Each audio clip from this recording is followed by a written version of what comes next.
और तमाम साथी, अस्सलाम वालेकुम।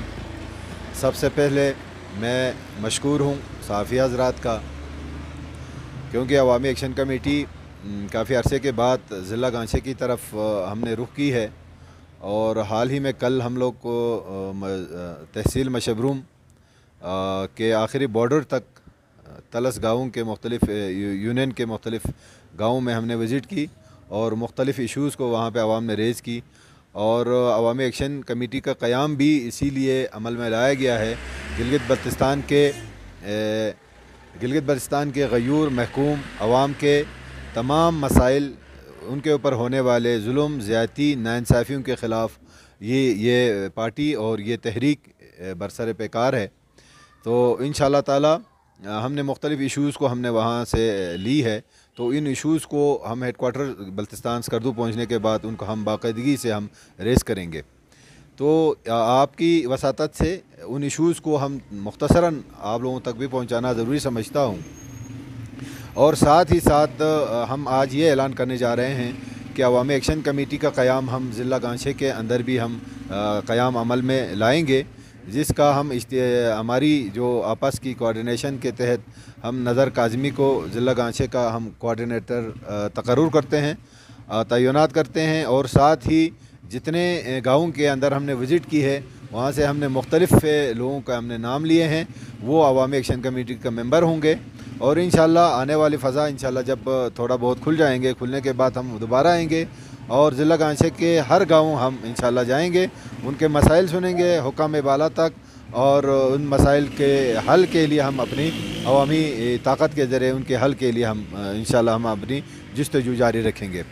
तो वहाँ पे जब हम तलस यूनियन के अंदर गए तो कोंदुस यूनियन के अंदर हम गए तो वहाँ स्कूल है, बिल्डिंग है, लेकिन किसी प्राइमरी स्कूल के अंदर एक टीचर हैं, किसी हाई स्कूल के अंदर 2 टीचर हैं, 3 टीचर हैं। सेहत तो बिल्डिंग वहाँ मौजूद है, ना वहाँ उन डिस्पेंसरीज़ के अंदर ना कोई डॉक्टर मौजूद है, ना कोई उनको मेडिसिन मुहैया है।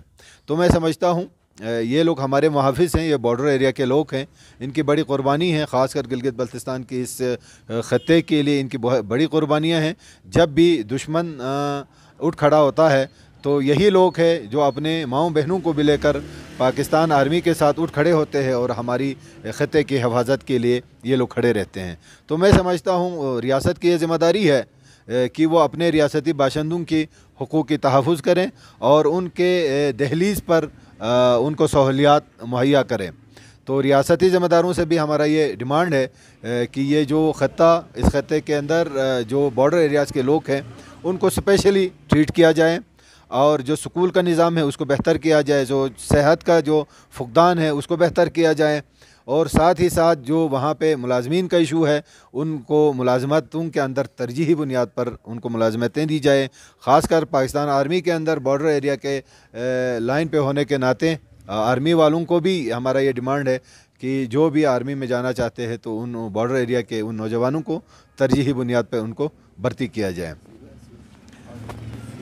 तो साथ ही इस जदीद दौर के अंदर दुनिया से कटे हुए हैं, क्योंकि ना कोई वहाँ पे टावर है, ना कोई टेलीफोनिक कोई निज़ाम है और ना कोई सिग्नल का निज़ाम है।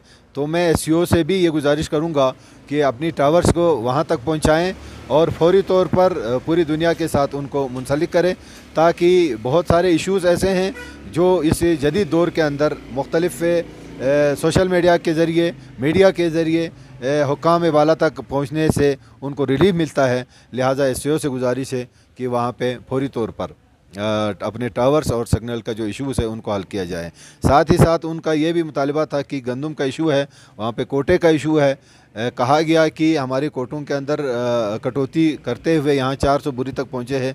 तो मैं समझता हूँ इस बॉर्डर एरिया को खुसूसी रिलीफ देनी चाहिए और उनके कोटे बढ़ाना चाहिए। और जितने और हाँ, मखसूस जो उनका डिमांड है वो डिमांड ये है कि उनको हार्ट एरिया डिक्लेयर किया जाए, ताकि हार्ट एरिया डिक्लेयर होने के बाद उनको तमाम तर सहूलतें उनको मुहैया होती है।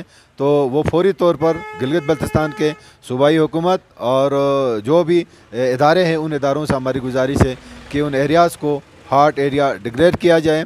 और साथ ही साथ ज़िला गांचे के अंदर मुख्तलिफ़ इशूज़ है, उन इशूज़ के ऊपर हमें इदराक है और हमें पता है मुख्तलिफ़ इशूज़ के अंदर लोग झगड़े हुए हैं, तो इन इशूज़ को फौरी तौर पर हल करने के लिए आप लोग लाएअमल तय करें। इंशाअल्लाह ताला अवामी एक्शन कमेटी अपनी भरपूर ताकत के ज़रिए, जिस तरह पिछले एतवार में आप सब लोगों की ताउन से जब हुकूमत पाकिस्तान ने हमारी मुंह से हमारा नवाला छीनने की कोशिश की, जिसमें गंदम सब्सिडी की कटौती की गई, जिसमें आप लोग उलमाए कराम का बड़ा किरदार है, यहाँ की गरीब लोगों का बड़ा किरदार है, उन्होंने अवामी एक्शन कमेटी का साथ दिया और हमने स्टैंड ली, हमने क़याम किया।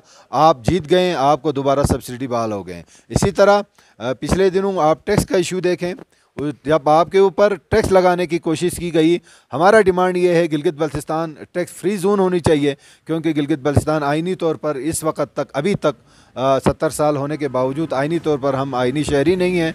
तो जहाँ आइनी शहरी नहीं है वहाँ पे पाकिस्तान टैक्स लेना ये हमारे ऊपर ज़्यादती नाइंसाफ़ी थी।